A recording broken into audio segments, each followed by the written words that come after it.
The law of cosines will be discussed in today's video, and it is very similar to the law of sines in that we can use it to help us find missing sides and angles of non-right triangles. It's a little bit different because we have equations that we'll be working with instead of proportions. And I know it looks messy and complicated now, but we will only be using one of these depending upon the information that is given to us. So we won't have to use all three in a single problem. The law of cosines is useful when we're given two or more sides, whereas the law of sines is useful when you're given two angles. So let's take a look at our first example here. And we have a triangle ABC. We're given two sides, 11 and 9, and we're asked to find the missing side x. Now, the x that we're looking for would be corresponding to angle C, so we're going to be using this bottom equation for example 1. And I'm going to recommend that you write that down so that you'll know exactly what to plug in to these variables, because that's all this really is taking an equation and plugging in our numbers. Alright, so C here would be our missing side, so that's going to be x. My A, opposite of angle A, is 9. Opposite of angle B is 11. And I have 2 times A is 9, B is 11, and I'm going to multiply that times the cosine of C, which is 28 degrees.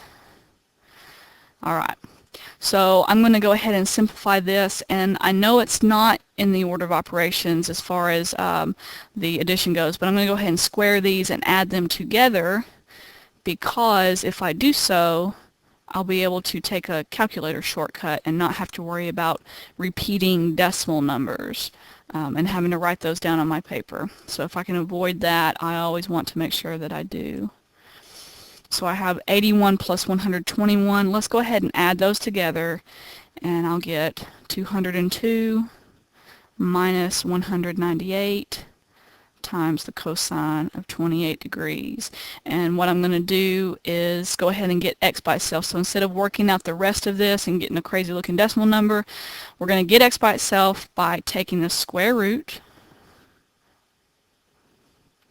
That makes your exponent disappear, and we're going to take this and plug it into our calculator. So for a graphing calculator we would hit second square root 202 minus 198 times the cosine of 28 degrees, and then hit enter, and I get 5.213 blah blah blah. We're going to be rounding to the nearest tenths for side measures, so rounding to the nearest tenths would make that 5.2, and so my x is 5.2. Let's take a look at an example where we're going to have to find missing angle measure. Okay, this time I'm given 3 sides, but I'm asked to find the missing angle. I'm also not given angle names, so let's just go ahead and name some. We'll make this one A, B, and C. Okay, so in my example, angle B is the one I'm searching for, so the formula that we're going to be using is the one that starts with B squared. So let's go ahead and write down our formula here.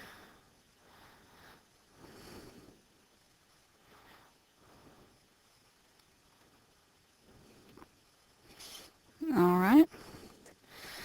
So filling in the blanks, my B for B squared will be 8. Little a is going to be 3. C is 6. And again, A is 3. C is 6. And this time, cosine of B, angle B, will be cosine of x, since that is our unknown. Alright, let's simplify and solve. So 8 squared would give me 64. 3 squared is 9. 6 squared is 36. 2 times 3 times 6 would give me 36. And that is supposed to be multiplied times the cosine of x. Alright, I will follow order of operations here. I will have to put these together first. So I add 9 plus 36, that gives me 45. Minus 36 is equal to the cosine of x. We're trying to isolate x, so since it's got a 36 attached to it, we'll first move our 45, and I'll do that by subtracting 45 on both sides. That leaves a negative 36 cosine of x on the right side, and on the left side I'm going to have 19. Okay, this will be set up like we did with right angle trigonometry. So if I'm looking for a missing angle measure, I'm going to be dividing by this coefficient of negative 36. And now, to find missing angle measure, we're going to be using the inverse trig function.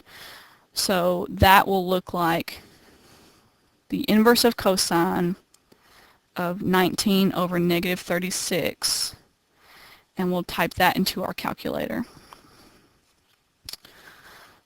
So we'll hit second cosine 19 divided by negative 36, hit enter, and I have 121.855, but for angle measures we're going to round that up to the nearest angle, so that would be 121.